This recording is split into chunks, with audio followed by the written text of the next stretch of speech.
Hello guys, welcome back to another video. Today we'll be talking about and checking out some of the rarer or not so well known championship belts, or some you might just plain forgot about. So first off, we're going to start off with the WWF World Martial Arts Heavyweight Championship belt. Some of these belts I've never even heard of, and this is one of them. This belt was created in partnership between WWF and New Japan Pro Wrestling. They had a little bit of a working agreement there for a while. The first champion was Antonio Inoki. I can't really say his name. Vince McMahon awarded it to him when he arrived to America in 1978. This belt was used then retired until 1989. WWF and New Japan broke up their partnership, and it was then still used in New Japan for a while there. So moving on to the next belt, which is another belt that I had no idea about, and another belt that was also in a WWF/New Japan Pro Wrestling partnership, and that is the WWF Junior Heavyweight Championship belt. This belt was created in 1967 and lasted through 1985, which is extremely long time, and it's actually a cool looking belt. It kind of reminds me of a boxing championship belt. The eagle in the middle looks really cool. The outline with the red and white gems looks awesome. Look awesome. Cool belt. Never even knew it existed. Next up is a more recent belt, and that is actually, this belt doesn't really have a name. It's the Greatest Royal Rumble Championship, maybe.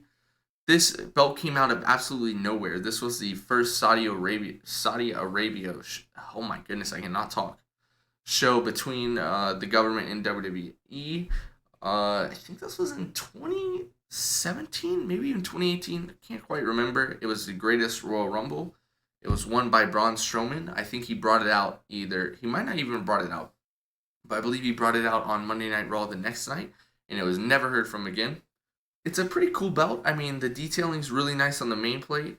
I feel like it was really rushed. As you can see, on the main plate, it looks like there would be gems here, but there are not. Kind of reminds me of the Intercontinental title, the newer one.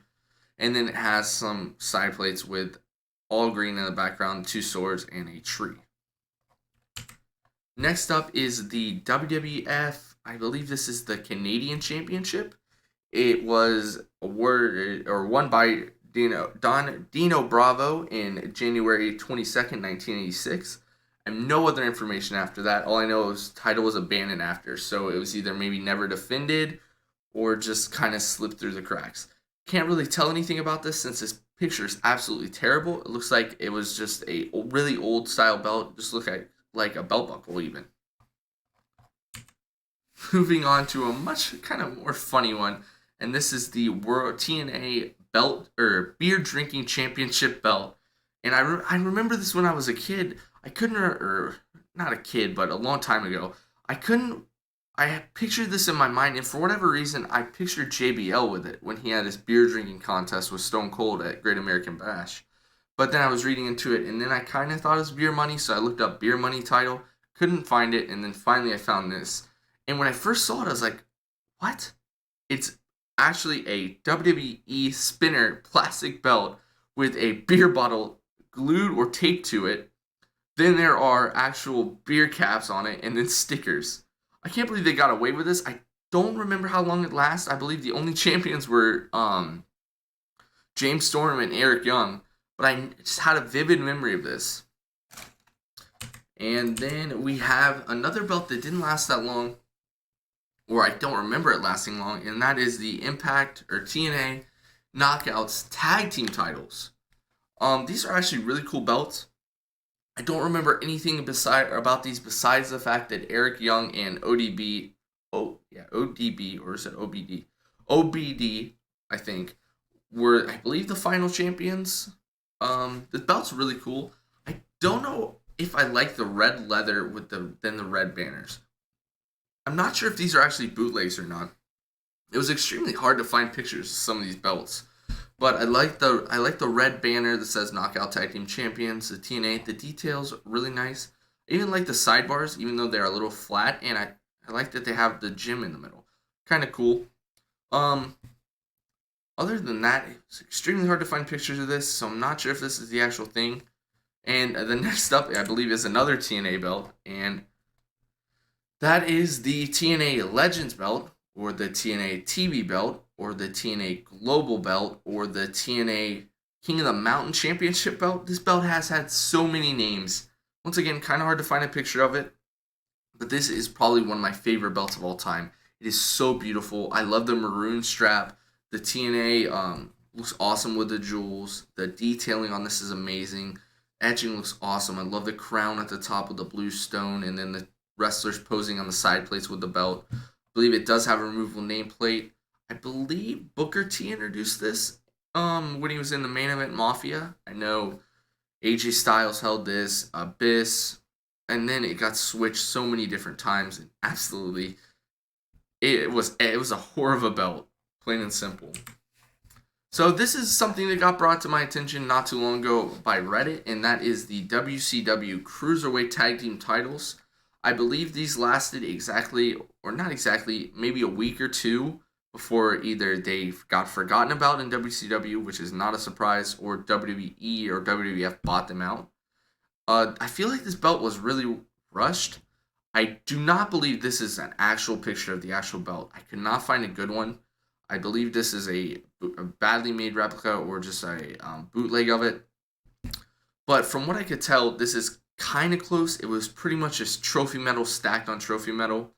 It was an eagle, like pretty much this belt with the newer WCW logo on it. It was ugly as hell, and this belt is ugly as hell.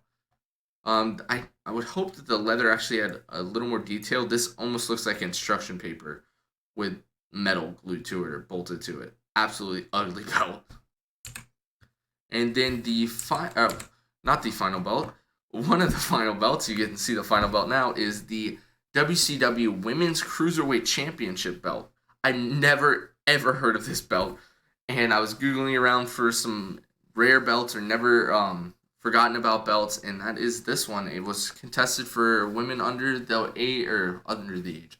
weight of 130 pounds, I believe. I actually really like the design of it. I love the WCW logo with the red. And then all the flags on the side plates look really cool. I actually really like this belt. And then the final belt, as you can see, is something that lasted, I believe, a week or two. And that is the Yolo County Tag Team titles, which are cardboard. I believe it was two local talent wrestlers who had these cardboard belts with them to the ring, and then Heavy Machinery beat them, of course, and then started carrying them around for, I think, like I said, a week, and they even did a WWE photo shoot with them. It's kind of funny. I believe the actual two guys who had these with them, they actually were selling these for like $5 a piece or $15 a piece.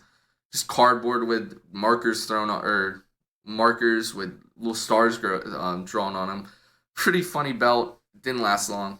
So thank you guys for watching. If I did not list any belts that you believe are easily forgotten about, let me know. Other than that, were you surprised by any of these belts? Let me know by that too. And I'll thank you guys for watching. I'll see you guys next time. Bye bye.